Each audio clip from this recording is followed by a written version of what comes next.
I came so that you may have life.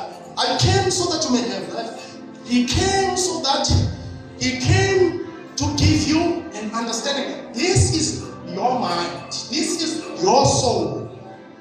Because when you say mind, you say soul. Okay?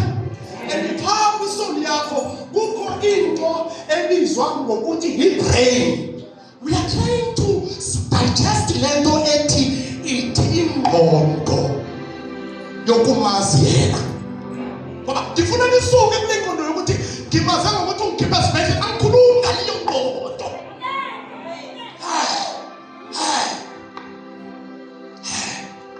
There is another. Awungena ejuleni futhi.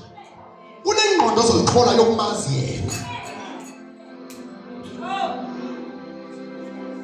Because level leyo besezansi ukuthi ngimazi ukuthi ungidlulise engozini yemoto.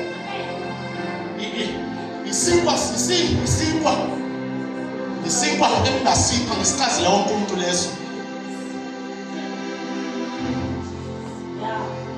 But there is more on this one. We'll find it in the word. Okay? Hang on, the number there is the brain. Huh? Khumbule njalo sihlaziya lento ethi ufikile unyana kaThixo ukusinika ingqondo. And this is your brain. And this is your conscious. Remember, okay, Makan. This is your conscious. And this is your subconscious. Okay?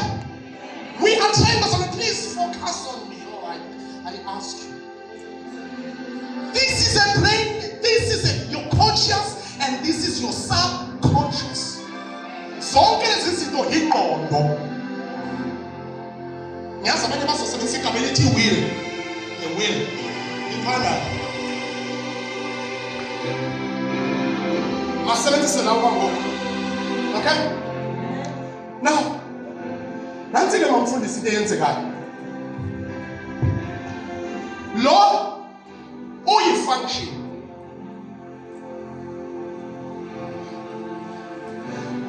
Kanti ngiyazayithetha namhlanje. Ngale ngqondo. Uthi xa kusiyalela. Uba ungaba nayo le ngqondo. Lo bazalwane bami uyi-function. Ingqondo your-brain uyi-function yalona. Okay?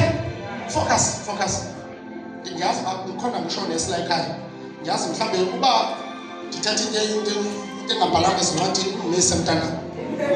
Hayi tata sikhange siyifunde leyo esikolweni. I-brain iyi-function yalona. Alright, bazalwane? Angifuni mawufundise sigxile kulo ngoba lo has nothing to do nezinto zikaThixo. Lo i-brain it has nothing to do with izinto zikaThixo. Udonakele la bonakala khona aqala i-brain yakho. Bonakala. Right, bazalwane? So lo bazalwane akanamsebenzi nezinto zikaThixo. Uyi-function nje. Yalo. Bless the Lord. Hallelujah.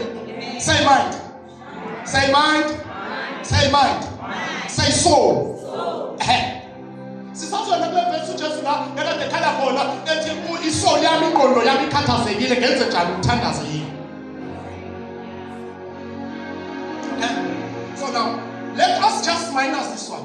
Hlala phansi le ndoda because this one is just a function of this one. Now nansi inkinga la iqala khona.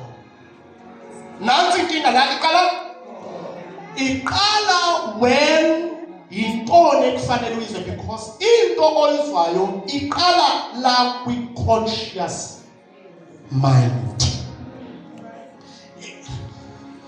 Nangu umuntu owazi okuhle nokulungileyo Adam.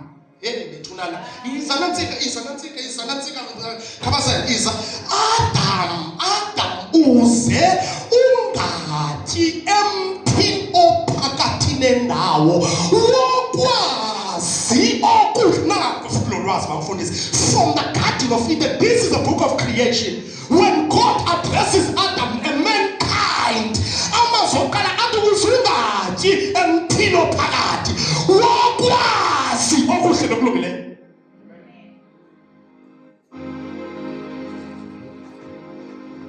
Sayibona namhlanje ba lokhu kwazi lokhu kubaluleke ngantoni engaka uThixo ekulandela nje. Waqala Adam and Adam fell wakudla wadla benantsika nonkosikazi wakho behlohlana